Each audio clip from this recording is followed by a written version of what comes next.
Vamos imaginar uma cena.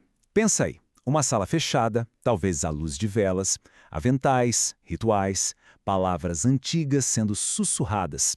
Um ambiente que segue um ritmo próprio, uma tradição de séculos, que depende da presença física das pessoas.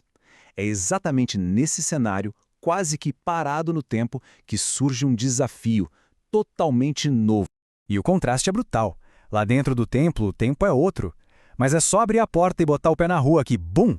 O mundo está vibrando em 5G, a velocidade é outra. A privacidade virou quase uma lenda e o silêncio... Bom, o silêncio foi trocado por um barulho sem fim de notificações no celular. E isso leva a gente para a pergunta central de toda essa análise. Como é que uma instituição que foi construída em cima do pilar do segredo, da discrição, como é que ela consegue não só sobreviver, mas fazer sentido numa era em que tudo, absolutamente tudo, é postado, compartilhado e comentado? Para a gente começar a entender isso, a gente precisa primeiro separar duas coisas que hoje em dia se confundem muito. A diferença gigantesca entre ter informação e ter conhecimento. Pensa bem, antigamente o acesso era restrito. O conhecimento era passado ali, de pessoa para pessoa, de boca ao ouvido. Hoje qualquer um com acesso à internet pode, em segundos, achar rituais, palavras, símbolos. A barreira simplesmente caiu. E isso, claro, criou um fenômeno completamente novo. É daí que surge essa figura curiosa.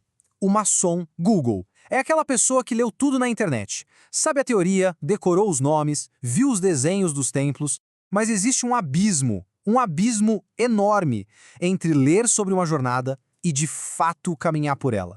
E essa frase aqui, nossa, ela é perfeita para ilustrar isso. A informação que a gente acha online é o cardápio. Ele descreve a comida, lista os ingredientes, mas ele não alimenta, né? Falta a vivência, falta a substância, falta o gosto da experiência real.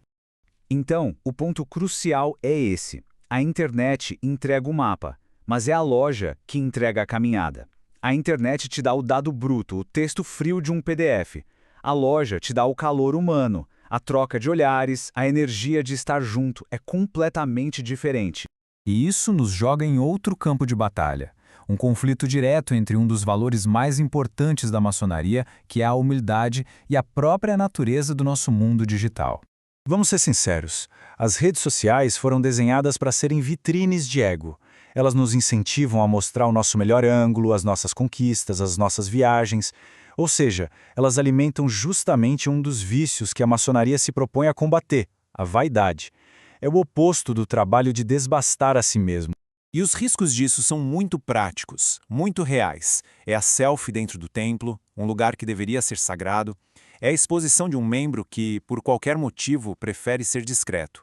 E talvez, o mais grave de tudo, é a banalização do sagrado.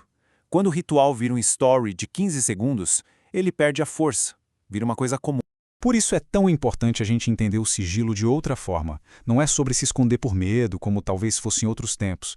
Hoje, a discrição é uma forma de respeito. Respeito pelo mistério, respeito pelo sagrado e respeito pela jornada de cada um, que é única.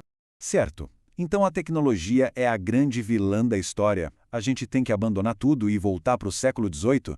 Não, claro que não. A questão toda não é essa. A questão é de perspectiva.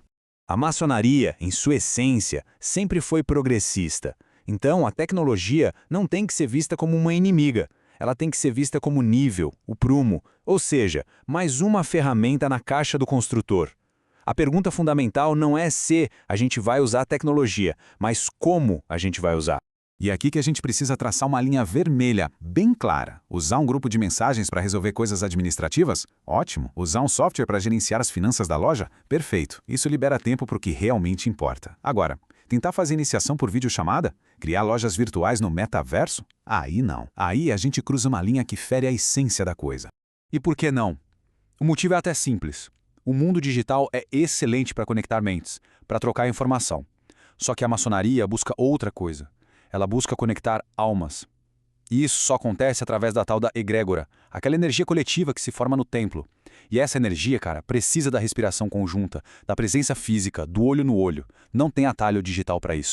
E é aqui que a gente chega no ponto final, no papel da maçonaria nesse novo mundo. E talvez, só talvez, a função mais importante dela hoje seja justamente ser o oposto do mundo digital. O maior desafio da maçonaria hoje não é descobrir como ela pode caber dentro do metaverso. Não mesmo. O desafio de verdade é fazer da loja um oásis, um lugar de refúgio, um oásis de humanidade no meio desse deserto de telas e notificações em que a gente vive. Então, a reflexão que fica para a gente é essa. No mundo que empurra a gente para estar online o tempo todo, a pergunta é: onde é que a gente encontra um lugar para desligar o celular e finalmente ligar o ser humano?